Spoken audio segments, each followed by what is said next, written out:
So we'll conclude this session, the presentation from Costanza Zucca. Costanza is editorial manager at Frontiers, overseeing all activities related to the current frontiers in journals, as well as the launch of new journals. If you're not familiar with those, that's the Frontiers in Neuroscience. It's probably one of the more well-known titles.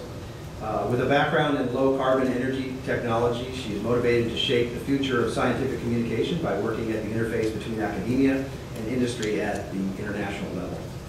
She obtained her PhD degree in plasma physics at the Swiss Federal Institute of Technology, Lausanne, in 2009, where her work on thermonuclear fusion research focused on the design of operational scenarios with high output power for the first prototype of a fusion reactor.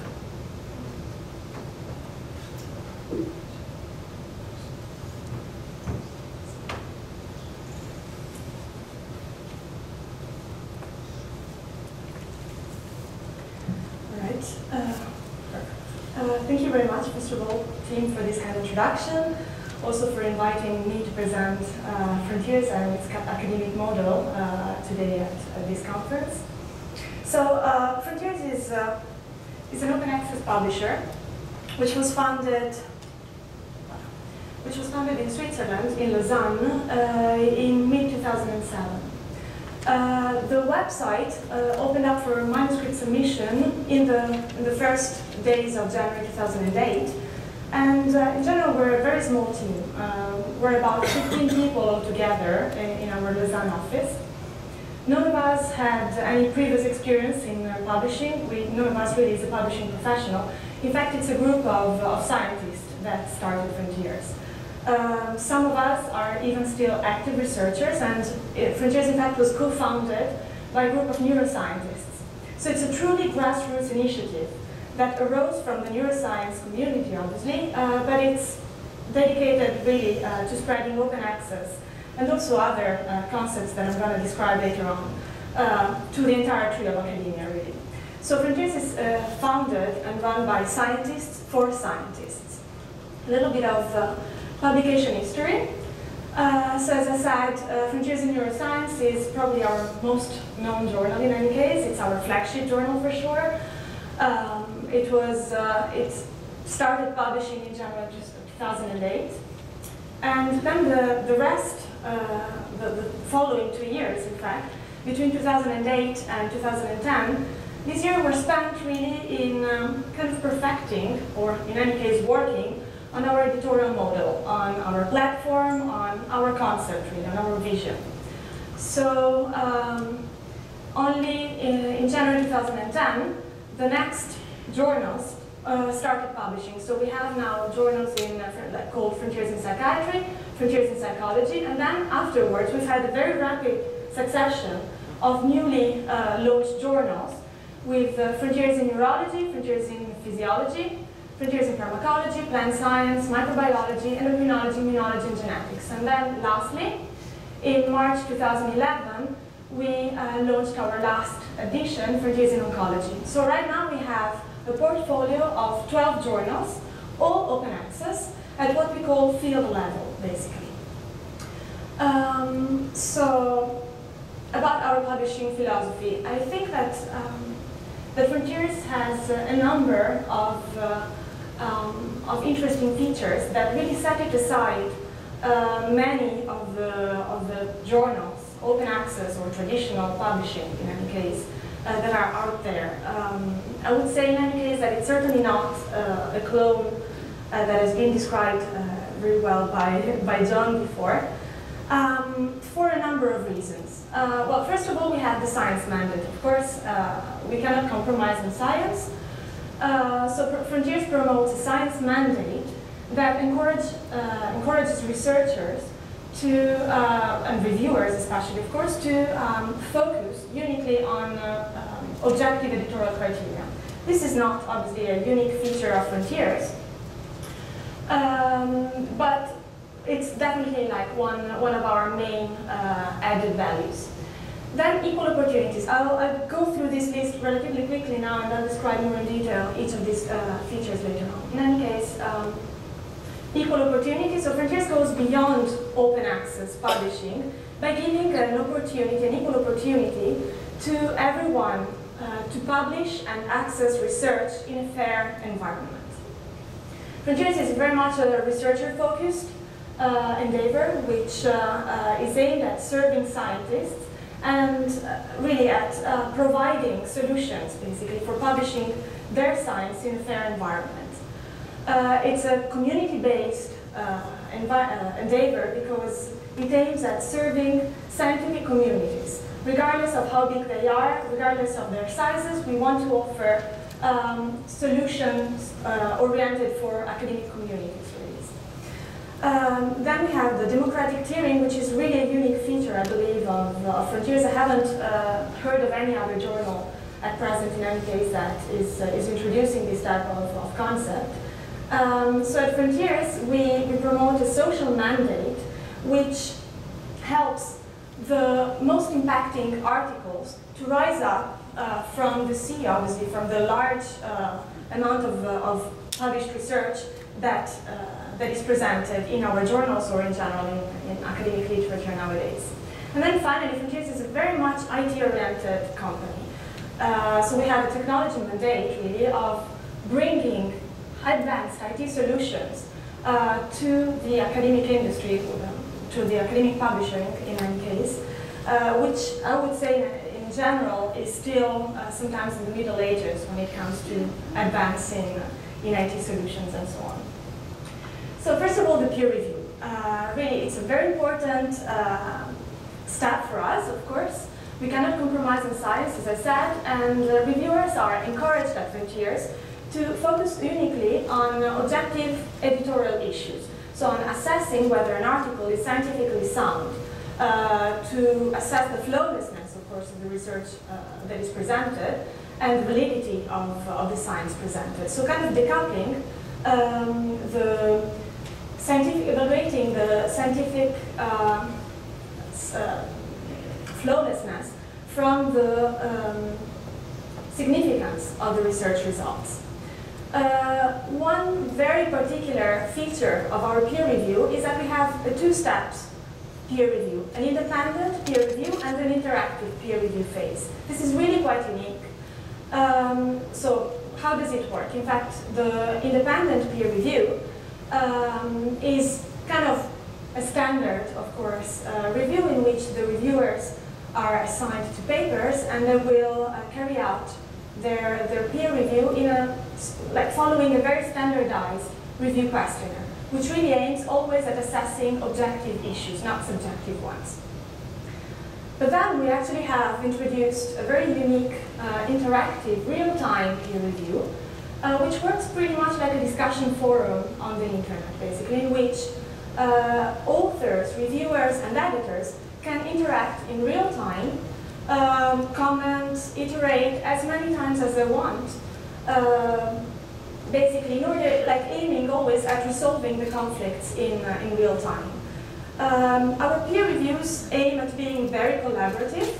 It's a different mandate maybe with respect to most other publishers in that we are trying to get the best out of the peer review, really. So what does this mean? It means that reviewers have to focus on helping authors getting the best articles possible from their research. Really, it has to be a constructive review. And so one could think, actually, in general, that by having added completely an additional phase, the interactive review phase to the peer review, the time required to review our papers would pick up. But in fact, this is not the case. And this is thanks to, again, the IT technology mandate, really, that we have as a mission.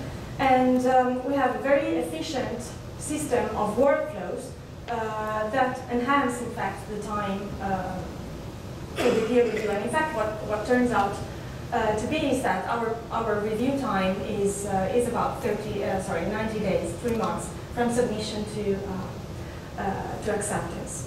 And then finally, a feature about Frontiers reviews is that only upon acceptance, reviewers and editors, their names are disclosed on articles that are published by us. So this is done with a double thought, basically. First of all is to encourage constructiveness in the peer review, of course, but also, of course, to recognize the efforts, the significant efforts that the reviewers are actually putting in reviewing these papers.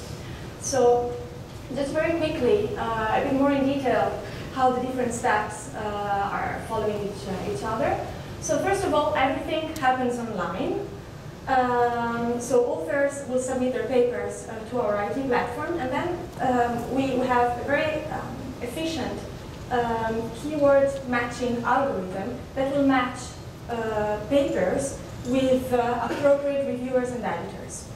So this is very efficient, and obviously everything is happening anonymously during the peer review process. So then we have the independent review phase, which, as I said before, in which reviewers will follow standardized review questionnaires, which are customizable, completely customizable by journal, by article type, and so on. And they will reply basically to these objective criteria that we're asking in the questionnaires. Then, at last, the future, let's say, the interactive review follows, which really is a very, very advanced internet forum. So in the interactive review, I have an example actually here. As you can see, this is actually an author's view. So as you can see, the reviewers are here. The reviewers, their identities obviously are not disclosed during the review, but you will have really a very nice succession of comments, of questions, of ideas, opinions, and requests for more experiments and so on. But the beauty of this is that because it happens in real time, really, it goes really fast. So we don't lose at all in time. We only gain, in fact, in accuracy and in thoroughness, really, of the review process. So we can have, in principle, as many iterations as we like, but it does not lengthen the review. So another interesting part is that we need a consensus of all reviewers involved in the review in order to take a final decision. And because we need consensus, if we are not able to, if there is disagreement about among the parties, then we will call in more reviewers and obviously add them to the review process. In the end, in any case, the editor-in-chief, of course, has the last word.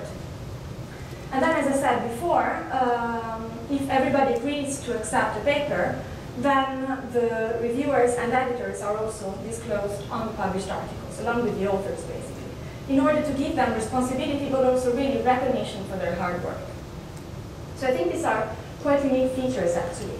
But the publishing time, so as I said, the first few days, 5 days in principle, are sufficient for us in order to screen the paper and find appropriate reviewers and editors to it. And then we've got about 80 days for the review, and then once the article has been accepted, it takes another week, more or less, to publish the paper. So altogether, it takes about 100 days, with an additional phase to the review. I think it's quite remarkable. And one thing for sure is that we always aim at introducing and, let's say, tweaking our system to reduce, obviously, unnecessary delays. It is possible for us to do this because the design and the concept of our platform is all done in-house. So it's really simple for us, in fact, to tweak, let's say, to introduce changes to our publishing platform. So what do I say? It's equal opportunity. Frontiers is really about giving an equal opportunity to everyone to publish and access research work. So first of all, it's giving equal opportunity to all readers to access academic research, thanks to the open access distribution, of course. But also we give an equal opportunity to editors and reviewers to be acknowledged for their efforts, because they are indeed significant efforts for people actually working in such thorough peer reviews. But also we give an equal opportunity to authors to publish and share their science in a fair environment because of this constructive mandate of the peer review, really. So I hope it's clear that Frontiers is definitely a very researcher-oriented publisher. As I said, it's run and driven for scientists by scientists. We're also a community-based publisher. So what does this mean, in fact? So our journals are built around academic communities. So in fact, what happens is that we create the opportunity for communities to launch a journal in their own community. Our journals do not, we're not aiming at launching mega journals at all, in fact. We're aiming at launching journals that are focused around, that are really scaled to the size of their respective communities. And it's kind of a bottom-up approach really to science. So this is all done within a taxonomy that we have divided into domains, fields, and specialties. So we've got currently 5 domains: science, medicine, engineering, society, and humanities. So far we've only launched journals in the domains of science and medicine, but there are plans of expanding to other domains as well in the future. And one very, very important element for us is about our editors. So our editors are really the pulse, the drive for our journals. And we really aim at forming editorial boards composed of the highest impact scientists around. So just to give you a few examples about the demographics and some numbers as well. Our editorial boards are composed, I include in the editorial boards editors and reviewers together, and they're soon going to reach 25,000 top-notch researchers worldwide in the 12 areas of research that we have launched. They come from 80 different countries. Obviously, most of the advanced countries, all of the advanced countries are represented, but we are also, in fact, receiving more and more applications from also emerging countries, such as, obviously, Latin America, Argentina, Brazil, China, India, South Africa, and so on. So if you just do the math, if you divide these 23,000 editors across the 12 journals, each editorial board is composed of, on average, 2,000 people actively reviewing and editing our papers. So going to the democratic tiering, what is this? This is really like a unique feature. So because we're decoupling, like others do in fact, the evaluation of the significance of research work from the peer review, it is important, in fact, to be able to distill the high-impact the high-impact publications, the high-impact discoveries and results from all the others, basically. So how do we do this? Obviously, we have implemented as well an advanced system of web analytics tools which keep track of the reading activities, such as, for example, obviously commenting, ratings, but also downloads, demographics, all different types of things, shares, news feeds, and so on. And then from this very advanced set of analytics, we're able to distill the highest impact discoveries. So this allows us basically to select, to determine in a democratic and scientific way the most impacting articles. Why democratic and scientifically? Because democratic, obviously, because we're open access, so anybody can access our research results, and scientifically because this is done in an automatic way. In the most, we don't have any say in determining and distilling basically the top articles. An important thing that is maybe a misconception sometimes is that tiering at Frontiers does not mean at all cascade publishing that has been introduced by other journals sometimes, in which, for example, if a paper gets rejected by a top-tier journal, then it will be maybe published into a lower tier, let's say, journal. At Frontiers, in fact, articles can only climb up, they never go down. So every article enters at the same level at what we call tier 1, and only if articles are selected for by the democratic tiering, then they will climb up to tier 2, basically. So it's a tier climbing as opposed to cascade publishing, and this is quite an important, I think, misconception.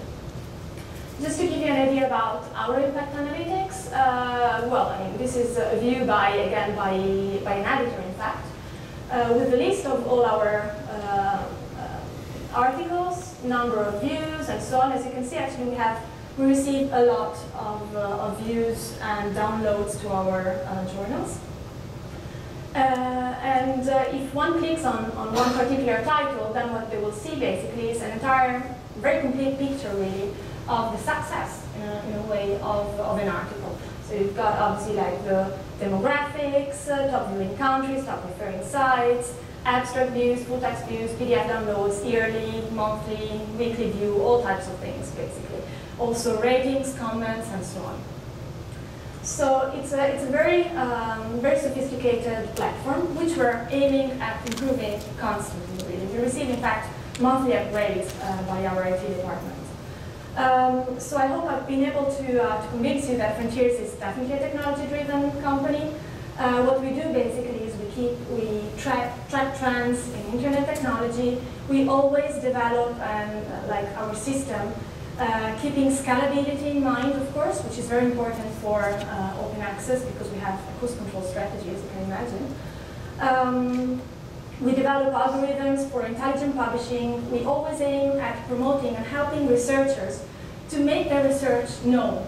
That's what researchers need, in fact. So we're always thinking of promoting our articles. We've got algorithms based on semantic engines, semantic search. We're introducing networking features such as feeds, aggregators, events, news, blogs, images, videos, you name it. So where have all these features taken us in this first 4 years of operation, in fact? So Frontiers started publishing in 2008, so we're really only about 4 years old now. So as you can see, these are, in this plot I've represented the number of articles published per quarter since launch. So obviously in the beginning we had kind of a rocky start. We were not quite as fast as PLoS ONE, unfortunately. But definitely the submissions have been following an exponential trend. And this is across, obviously, all our journals. So as you can see, we've been basically doubling every 9 months or so. And we haven't dropped of a single quarter in the past 2 years. So it's definitely going in the right direction. I thought at this point you might be interested in knowing a little bit how these articles are distributed across the different journals. So in 2008, obviously, because we only had the journals of neuroscience in place, all submissions came from neuroscience. In 2009, we started having just a very few publications by psychology and psychiatry, but really the big change has happened in 2010 when we've launched a number of new journals, and neuroscience at that point was about 50% of our entire submissions. And then in 2011, as you can see, this pie chart, in fact, the area is growing with the number of submissions. So as you can see, I mean, obviously it's becoming bigger and bigger. And in 2011, only about 1/3 of papers were coming from neuroscience, with some of the journals, in particular psychology, microbiology, but also physiology is going great this year. They're catching up really fast. Very quickly about our readership, just to give you an idea of how many views we receive every month. In the beginning of 2012, we're running at around 4 million page views per month in our website. These views are originating by about 500,000 visitors, a bit more than that actually. And these visitors comes from maybe like 200 countries in any case. So I think this is my concluding slide. I'd like to finish with this because it's kind of a nice summary, I think, about where Frontiers has come in these first 4 years of operations. Definitely the future is quite interesting for us. So thank you very much for your attention, and here are my contacts in case somebody wants to further discussion also after this conference today. Thank you.